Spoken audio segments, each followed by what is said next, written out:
Allah to na Allah an fi tsammatan masa samun afuwa, amma in dai na wani ne Allah baya yafewa.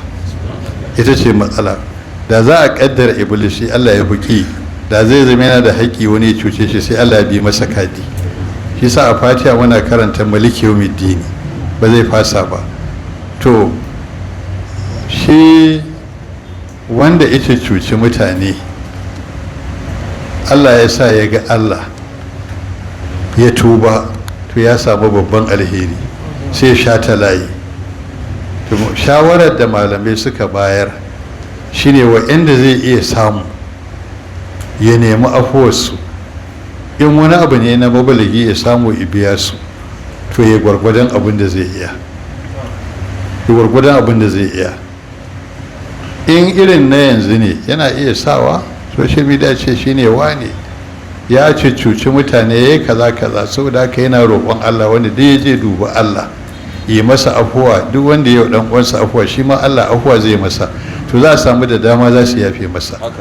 Sannan da a ƙasar nan tamu in an yi mutuwa an fito da janaza gawa, shi ya samu wani malami ko dattijo ya miƙe ya ce jama'a kun ga fa wane kenan ƙarshen ta ya zo, na haɗa ku da girman Allah kafin liman ya sallah in akwai mai bin sa wani haƙi a yafe masa, to kafin a yi wannan duk an yafe masa din, to haka ake yi.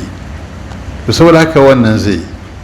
Na biyu sai suka ce ya yawaita ibada mai yawa wanda ko da za a je lahira a ɗiba to zai samu ragowa. Na uku ya zama mai sasanta mutane, duk inda ya ga ana wata fitina to ya ƙoƙari ya shiga ya sasanta. In yana sasantawa to in kiyama ta tashi lokacin da masu haƙoƙin suka ci kwaikwaye shi, sai Allah ya ce masa na fi ka karamci, duk ka hana mutane rigima, duk inda su zo ka warware, yau kai ma sai na warware taka. ba na ce wannan haka ake, kar mutum mai hura wuta mai hada fitina. A irin makarantunmu da ake na ma'aurata akwai abin sha'awa, wata baiwa Allah da ta shiga makarantar, ita kuma duk abin da take a duniya ƙara rura wutar gidan aure in mutu. duk inda gama ta gida ta fara an wato hatsaniya da mijinta ce in wa kuɗi shiga mota ki yaji kurin, tafi guri mai nisa na za a sha wuya kafin a nemo ki. Amma da Allah ya taimake ta ta gyara, yanzu duk inda ta ji an samu hatsaniya sai ta kwan a gurin, sai ta ga an sasanta, to kaga an samu alheri.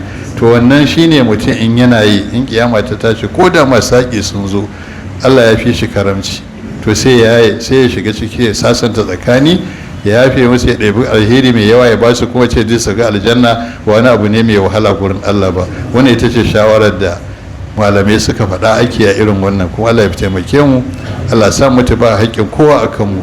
Assalamu alaikum.